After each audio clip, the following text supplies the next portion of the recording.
मेरा नाम मैं जानबूझकर नहीं बता रही हूँ, क्योंकि ये घटना आज भी अधूरी है। और आज भी उस घर में कुछ ऐसा है जो मेरा नाम सुन सकता है। ये एक ऐसी घटना है जिसने हमारे पूरे परिवार को अंदर से तोड़ दिया। ये सब शुरू हुआ, हमारा एक संयुक्त परिवार है और हमारा एक बड़ा सा पुश्तैनी घर। परिवार में मेरे ताऊ जी के बेटे विनोद भैया और उनकी पत्नी माधुरी, जो बाद में हमारे परिवार की बड़ी बहू बनी। माधुरी शुरू से बिल्कुल सामान्य थी, कम बोलने वाली, लेकिन कभी किसी ने नहीं सोचा था कि उसके अंदर इतना जहर छुपा है। एक रात विनोद भैया को सीने में दर्द उठा। डॉक्टर तक ले जाने का मौका भी नहीं मिला। एक तेज झटका और सबकत मौत हार्ट अटैक से बताई गई। घर में मातम छा गया, लेकिन अगर मैं सच कहूं तो उस मातम में सबसे अजीब चेहरा था माधुरी का। ना आंसू, ना कोई चीख, बस एक हल्की सी मुस्कान जो सिर्फ मैंने देखी थी। 13वीं के बाद माधुरी बिल्कुल बदल गई। दिन में तो वो चुप रहती, लेकिन रात में वो किसी से बातें करती थी। शुरू में लगा कि शायद ये सब सदमे के कारण है, लेकिन उसकी आवाज एक नहीं होती थी। कभी मोटी, कभी बच्चे जैसे। एक रात में पानी पीने उठी तो रसोई से आवाज आ रही थी, अभी नहीं, अभी सब तैयार नहीं। मैंने झांक कर देखा, माधुरी अकेली थी, लेकिन किसी और को जवाब दे रही थी। अगली सुबह पूजा के घर में रखा गंगा जल काला पड़ चुका था। अगरबत्ती की राख जमीन पर एक अजीब सी आकृति बना रही थी। माँ ने कहा किसी की नजर लग गई है, लेकिन दादी लेकिन दादी ने धीरे से कहा, ये नजर नहीं है, ये बुलावा है। उसी रात 2:30 बजे घर के पिछवाड़े से बच्चे के रोने की आवाज आई। पर हमारे घर में तो इतना छोटा बच्चा था ही नहीं। रोने की आवाज धीरे धीरे हंसी में बदल गई, और उसी हंसी के साथ माधुरी अपने कमरे से बाहर आई, खुले बाल और नंगे पैर। और जमीन पर उनके पैर घसीट नहीं रहे थे, बल्कि उल्टे पड़ रहे थे।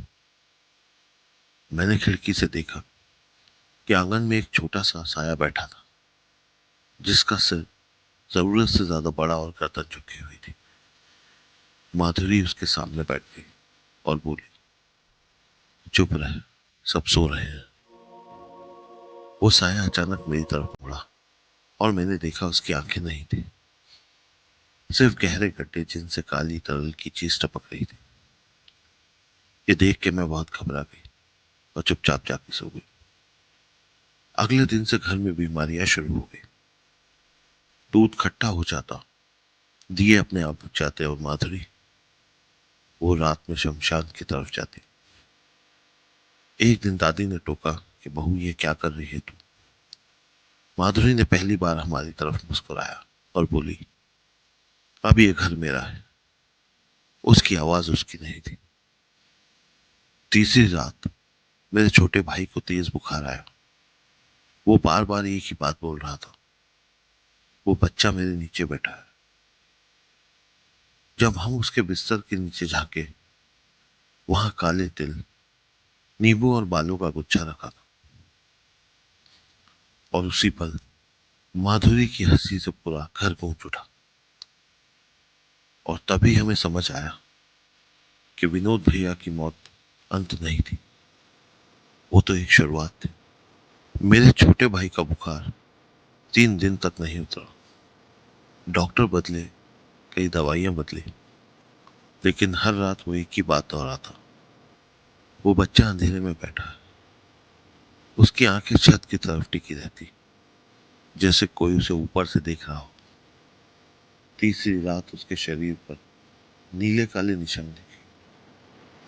डॉक्टर ने कहा यह मार्क्स किसी बीमारी के नहीं है। दादी ने धीरे से कहा, यह बुलावे के निशान।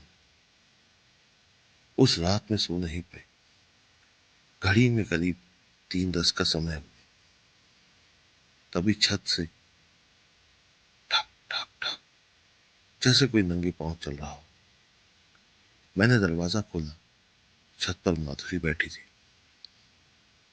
सामने एक गोल घेरा जिसमें जलते दिए और बीच में कुछ रखा था जो हिल रहा था। मैंने ध्यान से देखा। वो एक गुड़िया नहीं थी। वो एक सिकुड़ा हुआ काले रंग का प्रेत बच्चा था। उसके मुंह से सीटी जैसी आवाज निकल रही थी। माधुरी उसके सिर पर हाथ फेरते हुए बोली, सब्र कर, अगली बारी जल्दी आएगी। अगली सुबह पूजा घर का ताला अंदर से बंद था। जब ताला तोड़ा गया, हनुमान जी की मूर्ति उल्टी पड़ी थी। सिंदूर दीवार पर अजीब सा चिन्ह बना रहे थे और तुलसी का पौधा सूख चुका था। मेरी मां रुक रही थी, लेकिन माधुरी शांत खड़ी थी। उन्होंने बस इतना कहा, देवता भी अभी यहां नहीं टिकते। उसकी आंखों में डर नहीं, घमंड। उस दिन से हर रात सीढ़ियों पर कदमों की आवाज आने लगी, लेकिन सुबह जब कोई देखता तो सीढ़ी पर पांव के निशान होते उल्टे। एक रात मैंने खुद देखा। एक छोटा साया सीढ़ी चढ़ रहा था, लेकिन उसका सर नीचे की तरफ था। और तभी पीछे से माधुरी की आवाज आई, देख लिया, अब भूल भी जाना। दादी ने बताया, माधुरी की शादी से पहले उसका एक बच्चा गर्भ में ही मर गया था। उसी बच्चे की आत्मा को उसने काले जादू से बांध लिया। वो शमशान इसलिए जाती थी, वहां उस बच्चे को खून और बलि चढ़ाई जाती थी और बदले में माधुरी को ताकत मिलती। एक शाम मेरी छोटी बहन अचानक चीख पड़ी। उसके कमरे की अलमारी अपने आप खुल गई। अंदर से एक ठंडी सी सांस आई और शीशे में एक चेहरा उभरा, बिना आंखों वाला बच्चा। मेरी बहन बेहोश हो गई और उसी वक्त पूरे घर की बिजली चली गई। अंधेरे में फिर माधुरी की हंसी गूंजी कि डर तो अभी शुरू हुआ। उस रात माधुरी आंगन में खड़ी थी, खुले बाल, मुंह से झाग और आंखें पूरी खाली। वो जमीन पर घुटनों के बल बैठी और जोर जोर से हंसने लगी। उनकी हंसी के साथ दीवारें कांपने लगी और वो प्रेत बच्चा उनके पीछे झूल रहा। तभी वो चिल्लाई, ये घर अब मेरा है।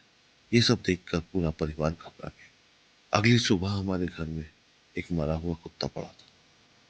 उसके पेट पर काले धागे बंधे थे। दादी ने कांपते हुए कहा, अब इंसानों की बारी है। और उसी पल माधुरी ने मुझे देखा और मुस्कुराकर बोली, तू सबसे आखिर में। और एक लंबा सन्नाटा। अब हम समझ चुके थे, अब ये सिर्फ डर नहीं था, ये युद्ध था। लेकिन समस्या ये थी कि हम लड़ नहीं सकते थे, क्योंकि शैतान हमारे घर में ही था। सबसे पहले घर के बच्चों पर असर हुआ। मेरी छोटी बहन रात में अचानक उठकर एक कोने में खड़ी हो जाती थी और बिना पलक झपकाए अंधेरे को देखती रहती। एक रात मैंने उससे पूछा, क्या देख रही? उसने बिना मेरी तरफ देखे कहा, वो बच्चा दीवार के अंदर खेल रहा है। उसकी उंगली सीधे दीवार की तरफ थी और तभी दीवार के अंदर से खुरचने की आवाज आई, जैसे कोई नाखून से सीमेंट खुरच रहा हो। फिर एक रात मेरे पिता ने आवाज दी, लाइट जलाओ। जब लाइट जली तो हमने देखा, उनके बिस्तर के नीचे एक छोटा सा हाथ बाहर निकला हुआ था, काला, सूखा और उंगलियां असामान्य रूप से लंबी। मेरी मां चीख पड़ी और उसी पल वो हाथ धीरे धीरे अंदर खिंच गया। कमरे में बहुत बुरी बदबू भर गई।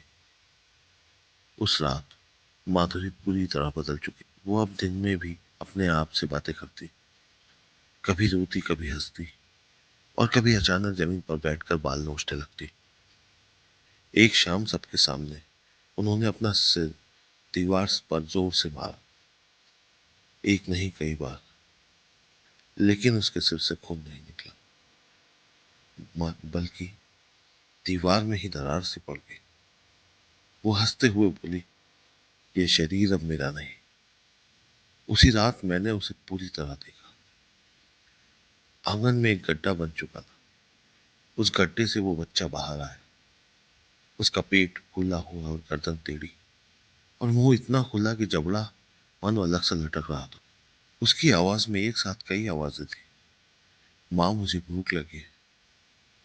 माधुरी उसके सामने झुकी और बोली, आज तुझे खून मिलेगा। उसी रात मेरे चाचा अचानक गिर पड़े। उनकी आंखें खुली थी लेकिन वो सांस नहीं ले रहे थे। डॉक्टर ने कहा कि हार्ट फेल है, लेकिन उनकी पीठ पर काले नाखूनों के निशान थे और उनकी जीभ कटी हुई थी। माधुरी उनकी लाश के पास खड़ी थी और वो बहुत शांति से बोली, एक और पूरा। उसके बाद सब कुछ बेकाबू हो गया। दरवाजे अपने आप बंद होने लगे, शीशे टूट गए और सारे बल्ब टूट गए और हर जगह उस बच्चे की हंसी। माधुरी आंगन में नाच रही थी और उसके पैर जमीन से थोड़ा ऊपर उठ गए थे और प्रेत बच्चा उनके चारों तरफ चक्कर काट रहा था। वो चिल्लाई कि अब कोई नहीं बचेगा। हमने घर छोड़ने की सोची, लेकिन जैसे ही हमने बाहर कदम रखा, दरवाजे के बाहर एक लाइन खींची थी, काली राख की। दादी ने बताया, सीमा है, अब हम फंस चुके हैं। और उसी पल पीछे से माधुरी की आवाज आई, कोई नहीं जाएगा। फिर उस रात करीब 3:30 बजे माधुरी मेरे कमरे में आई और उसने मेरे कान के पास फुसफुसाकर कहा, अगली बारी तेरी माँ की। और उसकी सांस इतनी ठंडी थी कि मेरी त्वचा सुन पड़ गई। ये सुनकर मैं वहीं बेहोश हो गई। उस रात के बाद हम में से कोई भी ठीक से सांस नहीं ले पा रहा था। घर में एक अजीब सी बदबू थी, सड़ान भरी।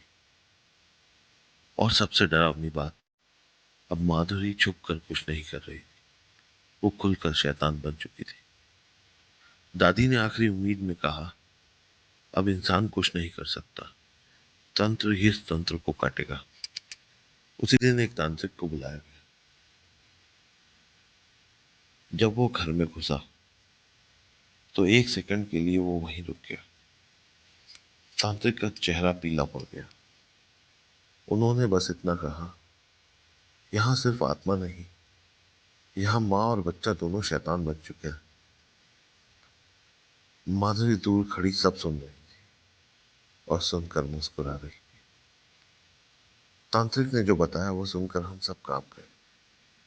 माधुरी की शादी से पहले ही वो गर्भवती थी, लेकिन समाज के डर से उस बच्चे को खुद अपने हाथों से मरवा दिया और उसी रात शमशान में उस अधजले बच्चे पर काला तंत्र किया। वो बच्चा उसका बेटा था और अब वो प्रेत बन चुका है। तांत्रिक ने कहा, जिस माँ ने खुद अपने बच्चे को शैतान बनाया, उसे कोई नहीं रोक सकता सिवाय उस बच्चे के मोक्ष के। तांत्रिक ने फिर अमावस्या की रात एक पूजा रखी। पूरा घर दिए, नींबू, तांत्रिक चिन्हों से भर दिया गया। लेकिन जैसे ही रात के 12 बजे माधुरी जोर से हंसी, उसकी गर्दन असंभव तरीके से मुड़ी, आंखों से जैसे खून बह रहा हो, और वो प्रेत बच्चा सीधे जमीन फाड़ कर बाहर आया। उसकी आवाज गूंजी, माँ, मुझे बहुत भूख लगी। माधुरी जमीन पर गिर पड़ी। उसका शरीर मानो झटकों से कांप रहा था। प्रेत बच्चे ने कहा, मुझे वही चाहिए जिसने मुझे मारा। सब समझ गए। माधुरी रोने लगी और पहली बार वो चिल्लाई, मुझे माफ कर दो। लेकिन सच में बहुत देर हो चुकी थी। तांत्रिक ने मंत्र पढ़ा और उसी माधुरी चीखते हुए उस बच्चे की तरफ खिंच गई।